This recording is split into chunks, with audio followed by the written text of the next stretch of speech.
Do you want to apply to teach in Spain in 2022? In this video, I'll go through the step-by-step process for how to apply to the most popular English language assistant program in Spain, Auxiliares de Conversacion, and I'll share some helpful tips as well. Make sure you stay until the end so you can catch my bonus tip. If you're dreaming of living and teaching abroad in Spain, then this video is for you. The process to teach English in Spain with the Auxiliares de Conversacion program isn't difficult, but it does take some preparation. Let's take a look at the application timeline and some helpful tips for your application. Apply to Auxiliares de Conversacion Language Assistant Program. First of all, this is a program that's sponsored by the Spanish government, and there are placements for teachers all over Spain, including some of the autonomous cities in Africa. My first tip is that while there is no fee to apply to the program, you will need to save some money for your visa paperwork and flights to and from Spain. Visa paperwork can include things like the fees for the actual visa, getting a police background check, getting certified copies of required documents like your bachelor's degree, and more. The first step to apply to teach in Spain in 2022 begins in October to November 2021.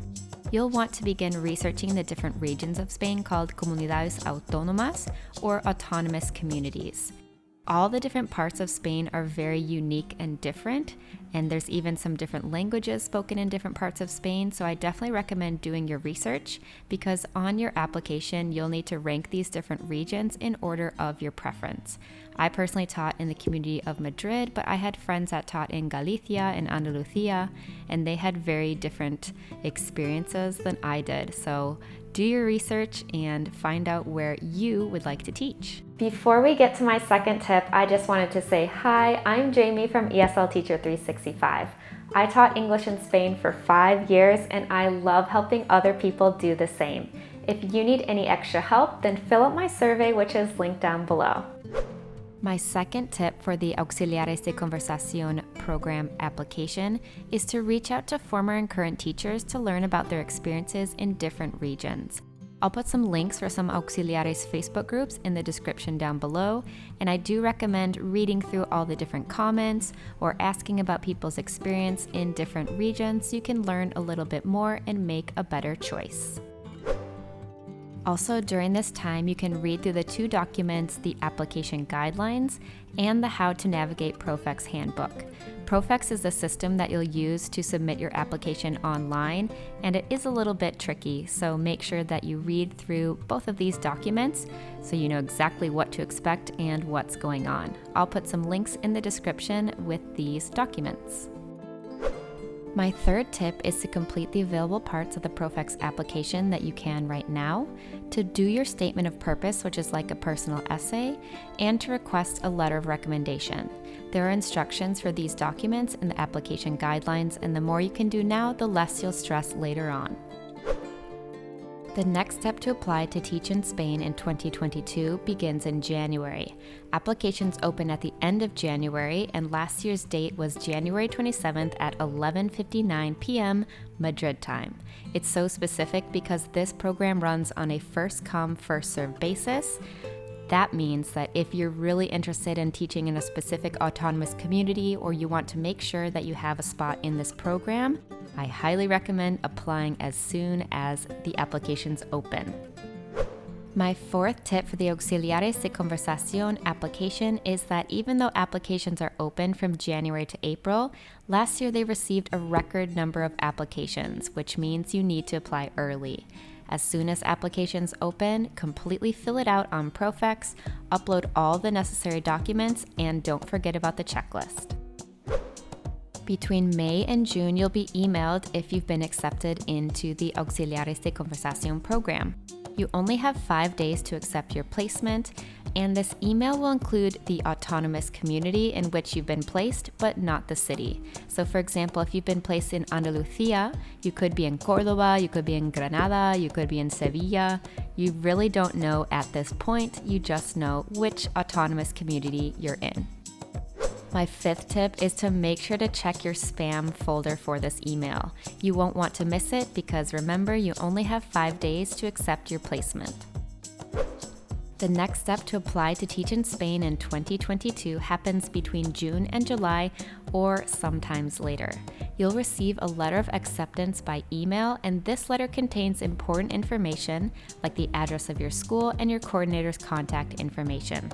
At this point, you will know where you've been placed because you'll have the address of your school. It's up to you if you want to live really close to your school or if you want to live further away but commute. So for example, I taught in a suburb of Madrid, but I chose to live in the Madrid city center. This is up to you. And once again, check that spam folder. You won't want to miss this very important email. My sixth application tip is not to lose this document. You need this letter of acceptance to request your visa from your home country and in Spain when you're requesting your residency ID card. Don't lose this one, it's very, very important.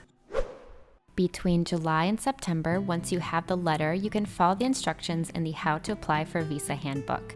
You need to apply for a long-term student visa from your nearest consulate. For example, I lived in Wisconsin, but my nearest consulate was in Chicago, Illinois. Each consulate has different requirements, so follow these very carefully and make sure you're following the instructions for your consulate. My seventh tip is that you'll be on a student visa, not a work visa. This is because you receive your salary as a grant, and in the European Union, work visas can be very tricky to get. Also, don't buy your plane ticket until you have your visa in your passport. Finally, at the end of September, you can travel to Spain once you have your visa, and you'll attend an orientation in your region. Your program will begin the 1st of October and typically runs until the end of May, but this can depend on your region. Are you ready for my bonus tip? I recommend applying to more than one teaching program in Spain to have more control over your placement and a better chance of getting a spot. For example, if you apply to 3 or 4 programs, maybe you don't get into 2 of them, and the 2 that you do get into, now you get to choose between being in a small town or a large city, so you do have a bit more control of what you get to choose. If you'd like to learn about some of these other programs to teach English in Spain, then don't forget to subscribe because this video is coming very soon. The Auxiliares de Conversacion Program for Americans and Canadians is also known as the North American Language and Cultural Assistant Program, but there are some placements for native English speakers from other countries like Australia, the UK, India, the Philippines, Singapore, and other countries as well. If you'd like to learn the pros and cons as well as the requirements for the program for Americans and Canadians, then you can check out this video linked up in the cards. And if you're from a different country, then I highly recommend contacting your Spanish embassy and asking about this program. Usually there are more spots available for Americans and Canadians, so some of the spots for other countries can be limited, so do be careful of that. If you'd like to learn about a language assistant program in the community of Madrid called USETAM, then you can check out this video. And if you'd like to learn about doing your master's degree in Spain while working as a language assistant through the Instituto Franklin's Teach and Learn program, then you can check out this video. I hope this video helps you apply to teach in Spain in 2022 with the Auxiliares de Conversacion program. I absolutely loved my time teaching in Spain, and I'm sure that you will too. You can find me on Instagram at ESLTeacher365, and don't forget to subscribe because I do have that video coming very soon of all the different programs for teaching English in Spain, so you don't want to miss that one. Thanks for watching, and I'll see you in my next video. Happy teaching, and remember, the world is yours to teach and explore.